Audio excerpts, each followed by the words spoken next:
한때 같은 편이었던 두 나라가 지금 실제 전쟁을 하고 있습니다. 공유하는 국경도 없고 직접적인 식민지 역사도 없는데 2026년 2월 폭격기들이 이란 하늘을 갈랐습니다. 최고 지도자가 사망했고 호르무즈 해협이 봉쇄됐으며 세계 에너지 시장은 공황 직전까지 몰렸어요. 중동 전체가 불길에 휩싸였습니다. 그런데 놀라운 사실이 있습니다. 불과 50년 전만 해도 이란과 이스라엘은 정보와 군사를 공유하는 조용한 협력국이었어요. 도대체 무엇이 이 두 나라를 중동 최악의 적으로 만든 걸까요?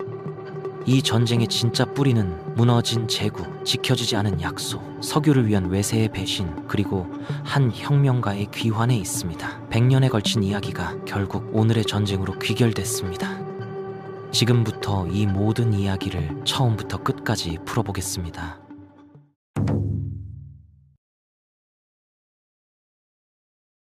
20세기 초 중동 전체는 오스만 제국이 600년 넘게 지배하고 있었는데 1차 세계대전에서 독일 편을 선택한 오스만은 전쟁 패배와 함께 완전히 붕괴합니다. 그 거대한 빈자리를 채운 건 영국과 프랑스였어요. 두 나라는 중동 지도 위에 자기들 마음대로 선을 그었는데 그 선은 그 땅에 실제로 살던 민족과 부족과 종교를 완전히 무시한 것이었습니다. 이때 그어진 국경이 지금까지도 수많은 분쟁의 씨앗이 되고 있어요. 영국이 차지한 지역 중에 팔레스타인이 있었습니다. 지중해 동쪽의 이 땅은 아랍 무슬림이 다수였고 소수의 유대인 공동체도 함께 살고 있었는데 영국은 1차 세계대전 중에 아랍에게는 독립을 약속하고 동시에 유대인에게는 팔레스타인의 조국을 만들어주겠다는 벨푸어 선언을 발표합니다. 두 약속은 명백히 충돌했고 영국도 그걸 알면서도 했어요. 결국 그 모순의 대가를 치른 건 그 땅에 살던 사람들이었습니다. 19세기 말부터 유럽의 유대인들은 끊임없는 박해를 받아왔습니다. 러시아에서의 학살, 유럽 전역의 제도적 차별 속에서 시온주의 운동이 탄생했는데 핵심 논리는 단순하면서도 강력했어요. 유대인에게도 다시는 박해받지 않아도 되는 자신들만의 나라가 필요하다는 것이었죠. 1920년대에서 1940년대 사이 히틀러의 등장과 함께 반유대주의가 극에 달하면서 팔레스타인으로의 유대인 이주가 급격히 늘어났고 아랍계 팔레스타인 주민들은 자신들의 땅에서 인구 구성이 바뀌는 걸 불안하게 지켜봤습니다. 갈등은 점점 폭력으로 번졌죠. 그리고 홀로코스트가 모든 것을 바꿉니다. 600만 명의 유대인이 나치 독일에 의해 학살됐어요. 세계는 충격을 받았고 유대 국가 건설에 대한 국제적 지지는 거역할 수 없는 흐름이 됐습니다. 1948년 5월 14일 이스라엘이 건국을 선언합니다. 불과 몇 시간 만에 미국과 소련이 승인했는데 그 다음 날 이집트, 요르단, 시리아, 이라크, 레바노 5나라의 군대가 일제히 침공합니다. 군사 전문가들은 이스라엘이 며칠을 버티지 못할 거라 했는데 이스라엘은 살아남았어요. 그것도 유엔이 배정한 것보다 더 넓은 땅을 차지하며 전쟁을 끝냈습니다.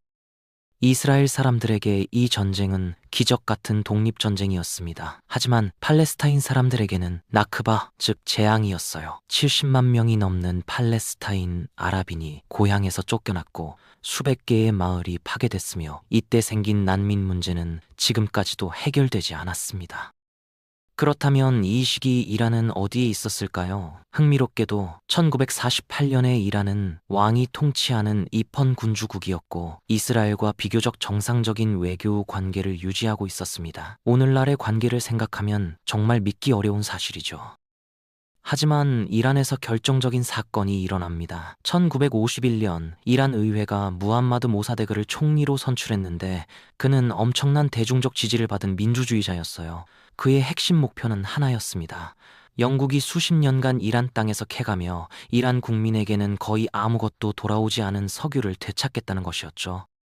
모사데그는 이란 석유 산업을 국유화합니다. 영국은 분노했고 미국도 긴장했어요. 1953년 8월 CIA와 영국 정보부가 공동으로 쿠데타를 조직했습니다. 거리의 깡패들에게 돈을 주고 혼란을 만들고 이란 군 장교들을 매수했죠. 결국 모사데그 정부가 무너졌고 샤가 망명지에서 돌아와 권좌에 복귀했습니다. 미국과 영국 입장에서는 전략적 승리였어요. 하지만 이란 사람들 입장에서는 완전히 달랐습니다. 외세가 자신들이 민주적으로 선출한 지도자를 석유 때문에 무너뜨렸다는 굴욕과 분노는 그 이후 수십 년이 흘러도 잊혀지지 않았거든요. 샤는 이후 점점 더 권위주의적으로 이란을 통치했습니다.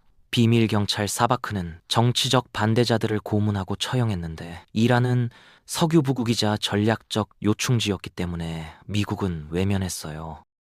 그리고 1979년 억눌린 모든 것이 한꺼번에 폭발합니다. 대규모 시위로 샤의 정권이 무너졌고, 샤는 결국 망명길에 올랐어요. 그 권력의 공백을 채운 것은 아야톨라 루홀라 호메인이었는데, 그는 이슬람법과 반미 이데올로기를 결합한 혁명 사상을 수십 년간 설파해온 시아파 성직자였습니다.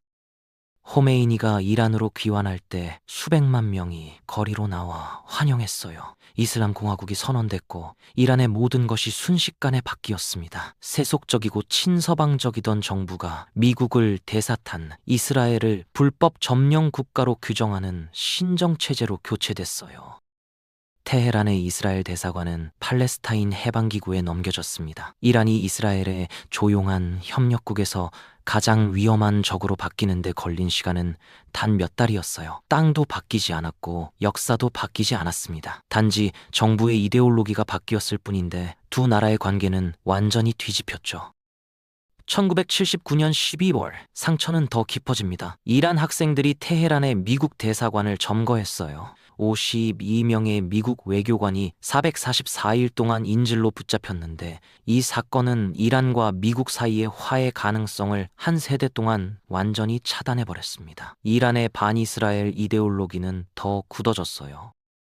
1980년 9월, 혁명으로 약해진 이란을 본 이라크 독재자 사담 후세인이 침공합니다. 이란-이라크 전쟁은 8년간 이어졌고 100만 명이 넘는 사람이 죽었어요.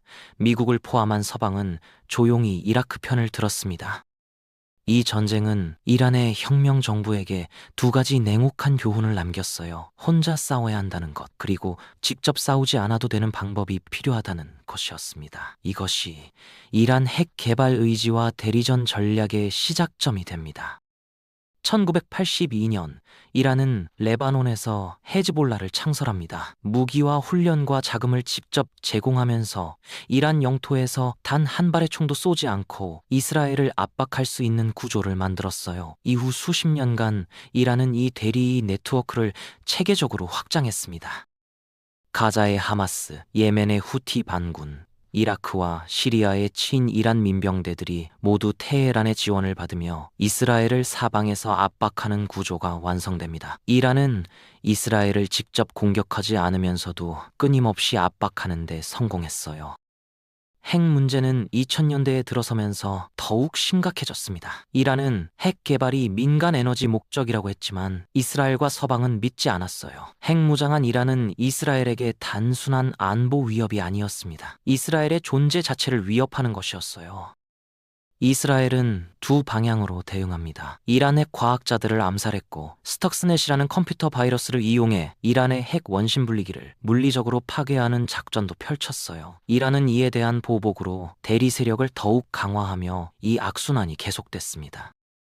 2015년 이란 핵협정 JCPOA가 체결됩니다. 이란이 핵 프로그램을 제한하는 대신 국제 제재를 해제하는 합의였어요. 이스라엘은 강하게 반대했습니다. 2018년 트럼프 대통령이 협정에서 탈퇴했는데 이유는 여러 가지였습니다. 핵심 제한 조항들이 10년에서 15년 후면 만료된다는 것, 탄도미사일 프로그램이 포함되지 않았다는 것, 그리고 이스라엘이 제공한 이란의 비밀 핵 개발 증거가 결정적 영향을 미쳤어요. 여기서 논쟁적인 지점이 있습니다.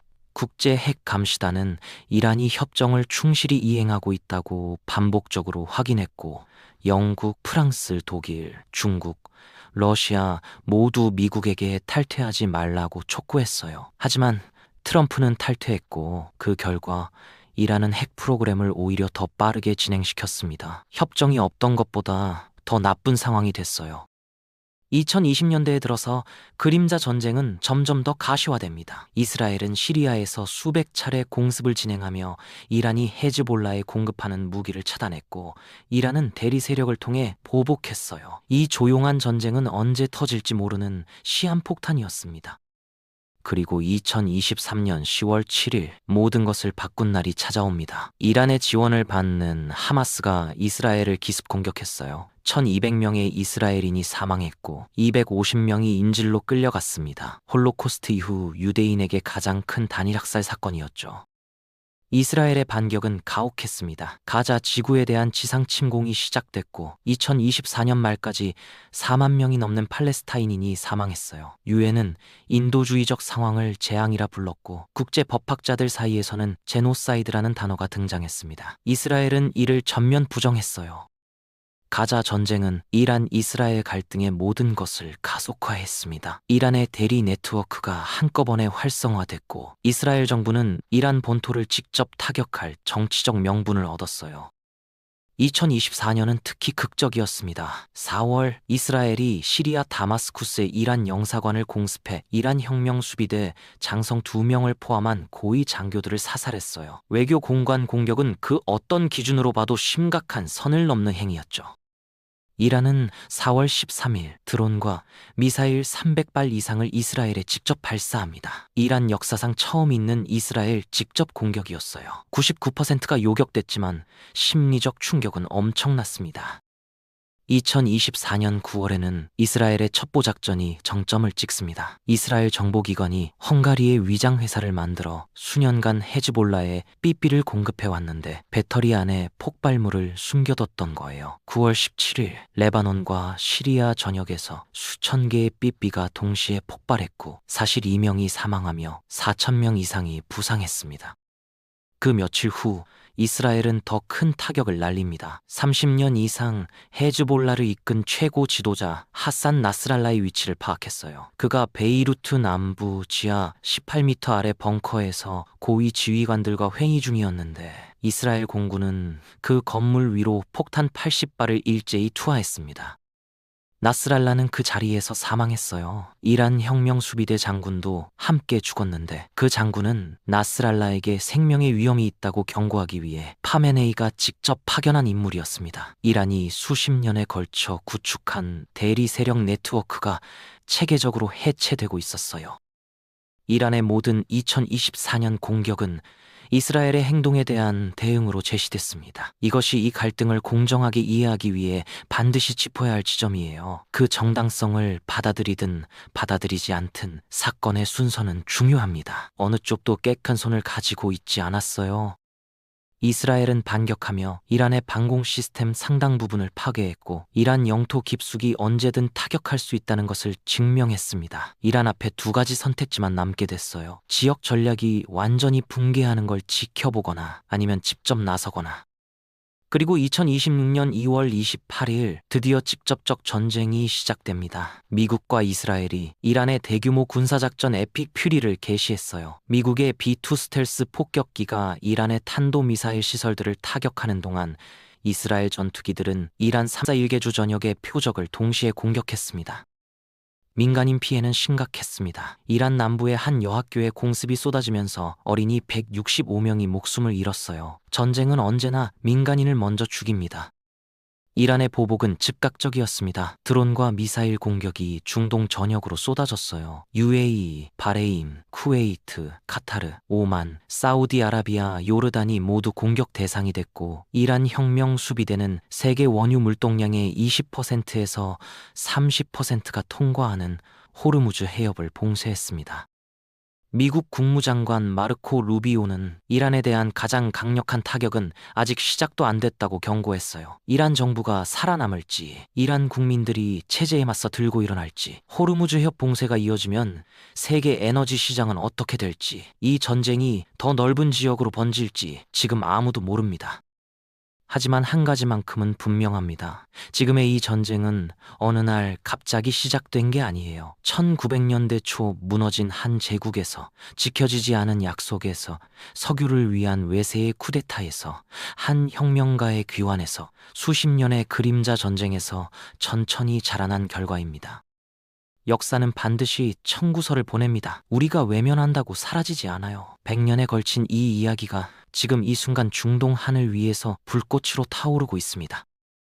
오늘도 끝까지 시청해 주셔서 감사합니다.